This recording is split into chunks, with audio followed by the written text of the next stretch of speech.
Mishnah 14, Mishnah Yudalid. This is a very famous one.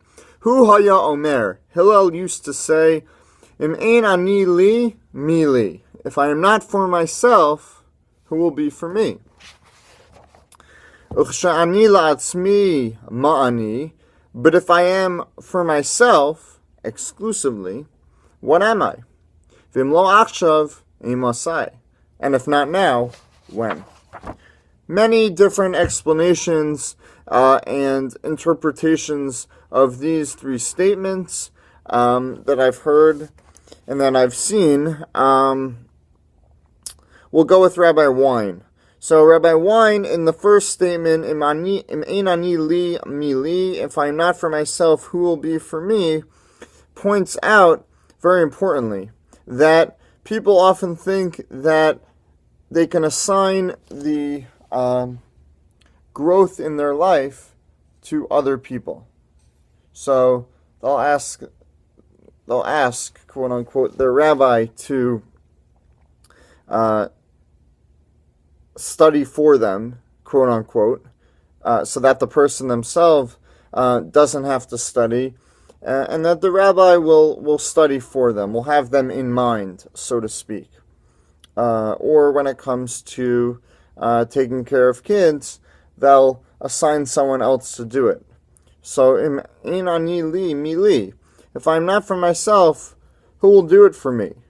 Well, the people that we think are handling the most important aspects of our lives, is that really accomplishing in the way that we would want to have the task accomplished? Is it really the same thing to have a surrogate life participant in your stead?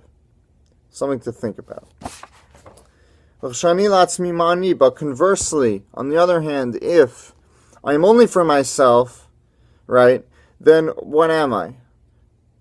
A person that only lives for themselves, that doesn't live for the community, that doesn't live for fellow citizens, that doesn't live to better the world in some way, be it large or small.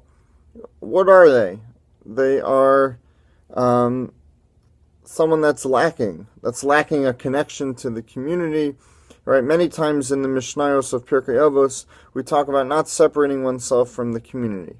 And that's restated to emphasize the fact that being part of the Jewish community, rather than just an isolated individual, that is of utmost importance. And therefore, if a person